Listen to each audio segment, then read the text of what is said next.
He's already got the windows flashed, ready to go for the windows. On some of the nail heads, or most of the nail heads, they overshot the nails a little bit. So we went ahead and put liquid flash on all the nails. You know, we got the joints taped, but then on all the nail heads, we went ahead and put the liquid flashing on those. The bottom we had an exposed floor system, so we went ahead and put Tyvek below that. We were gonna set the floor system out and run the zip all the way down. The way this one worked out, we weren't able to do that because the trusses were already made. We didn't want to have that extra inch on the house, and so we went ahead and went flush, and then we just put Tyvek down the side. So we're gonna walk through and check all the doors, just kind of make sure everything is good. So I'm making sure this is a 3.0 door. I'm making sure the width is 38, checking the height, and then I'll go through at the level and I'll check everything, make sure they're level. Plumb. And then also I'm checking, so whenever we frame walls, we box frame.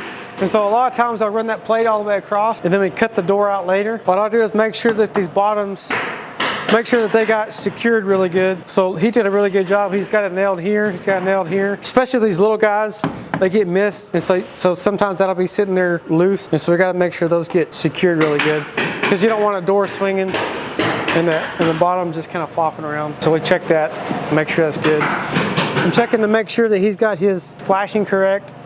I want to make sure that he's got everything covered really good,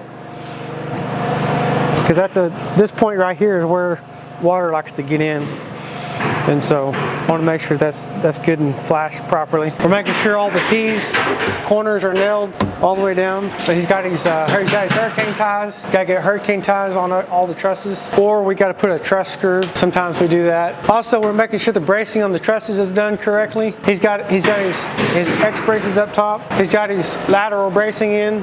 One thing we'll have to do is we'll have to come back and put some kind of either foam board or OSB on the back of that wall, because when they put the insulation in there, they want something behind that insulation. So we'll have to put something on the back of that, on the back of that. So some cities let the insulation be the fire blocking. For the energy code, they require something on the back side of that insulation. So we'll have to get that on there. We also have on the back porch, they wanted to eliminate the post that's going to be in the middle. And so we ordered a girder truss that'll span that whole porch, and then we'll hanger that beam onto that girder truss.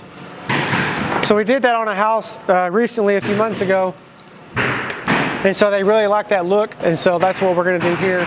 So we ordered those trusses 2 weeks ago, so they should be here. I think they're going to be here next week. So we'll get that finished out, and they can eliminate that post on the back porch, and it'll look real good. So we'll have a girder truss, and then we'll just wrap that truss with cedar